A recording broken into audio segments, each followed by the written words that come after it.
Hi எல்லாரும் எப்படி இருக்கீங்க? இந்த பன்னீர் பாக்கெட்ஸ் ரெசிபி பார்த்துடலாம். பஃப் பேஸ்ட்ரி ஷீட்ஸு 2 இருக்குங்க. முதல்ல ஒன்று எடுத்து ஃபுல்லாக ஓப்பன் பண்ணிக்கலாம். ஸ்டஃப் பண்ணுறதுக்கு ஒரு 20 நிமிஷத்துக்கு முன்னாடி எடுத்து வெளியில் வச்சுருந்தேன். இது ஃப்ரீசரில் தான் நம்ம வைக்கிற மாதிரி இருக்கும்.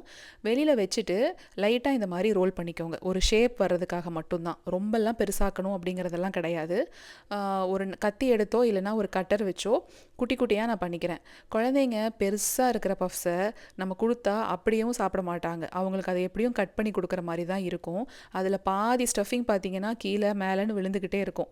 அதனால பசங்களுக்கு செய்யும்போது குட்டி குட்டியாகவே நான் செஞ்சு கொடுத்துருவேன். எங்களுக்கு பெருசாக செஞ்சுக்குவோம்.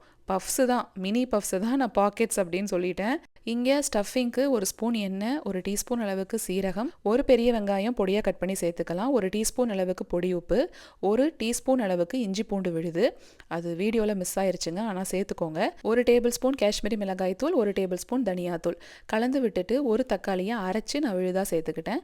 தண்ணி ஒரு 1/4 கப் சேர்த்துக்கோங்க. அது லைட்டாக மேலே எண்ணெய் பிரியும் போது துருவி வச்சிருக்க பன்னீர், ஒரு பெரிய பிளாக்ல அரை பிளாக் பன்னீரை துருவி நான் சேர்த்துக்கிட்டேன்.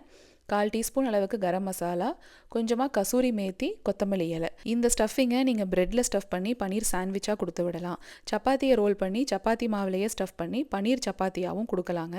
பூரிக்கு சைடிஷாகவும் தொட்டுக்கலாம். தோசைக்குமே ரொம்ப டேஸ்ட்டாக இருக்கும். என்கிட்ட பேஸ்ட்ரி ஷீட்ஸ் இருக்குது அப்படிங்கிறனால குட்டி குட்டியாக கட் பண்ணி இந்த மாதிரி ஸ்டஃப் பண்ணி தண்ணியை வச்சே நீங்கள் எல்லாத்தையுமே சீல் பண்ணிக்கோங்க. அது பிரிஞ்செல்லாம் வரவே வராது.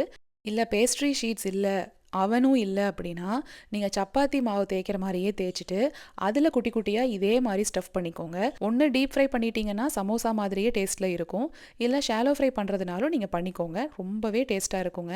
கண்டிப்பாக குட்டி குட்டியாக செய்கிறப்ப டைம் எடுக்கும் தான். அதனால எங்களுக்கு இன்னொரு ஷீட்டில் பெருசாகவே பண்ணிக்கிட்டேன். முந்தின நாள் நைட்டு இதெல்லாம் செஞ்சு நான் ஸ்டோர் பண்ணி வச்சுக்கிட்டேங்க ஃப்ரிட்ஜில். நீங்கள் ஃப்ரீசரில் வைக்கிற மாதிரி இருந்தால் ஒரு ஜிப்லாக் கவரில் போட்டு பார்ச்மெண்ட் பேப்பரை ஒன்று மேலே ஒன்று வச்சுக்கிட்டிங்கன்னா அது ஒட்டாது. ஃப்ரிட்ஜில் வைக்கிற மாதிரி இருந்தாலும் பார்ச்மெண்ட் பேப்பர் போட்டே வச்சுக்கோங்க. அடுத்த நாள் காலையில் அவன் ப்ரீஹீட் பண்ணுறதுக்கு விட்டுறலாம் 350 டிகிரி ஃபாரன்ஹீட்டில். அது ஆகிட்டு இருக்கும் போதே ஃப்ரிட்ஜிலிருந்து வெளியில் எடுத்து வச்சுட்டோன்னாவே கரெக்டாக இருக்கும். பார்ச்மெண்ட் பேப்பர் போட்டு ஒரு ட்ரேயில் வச்சுருங்க. முட்டையை கூட பீட் பண்ணி நீங்கள் மேலே ஸ்ப்ரெட் பண்ணி விடலாம். நான் பால் மட்டுமே மேலே ஸ்ப்ரெட் பண்ணி விட்டுட்டேன். 350 டிகிரி ஃபாரன்ஹீட்லேயே 40 நிமிஷம் ஆச்சுங்க எனக்கு. முதல்ல 20 நிமிஷம், மறுபடியும் 20 நிமிஷம் ஆச்சு. இது புதினா கொத்தமல்லி சட்னி இருந்தது, அது கூடயே நான் சர்வ் பண்ணேன். ரொம்ப டேஸ்ட்டாக தான் இருந்துச்சு. அவனில் மிடில் ரேக்கில் வச்சுக்கோங்க. ஒரு லாங் வீடியோ இப்போ தாங்க அப்லோட் பண்ணேன். ஃப்ரீ டைம் இருந்தால் செக் பண்ணி பாருங்கள். நம்ம நாளைக்கு ஒரு ஷார்ட்ஸில் பார்க்கலாங்களா?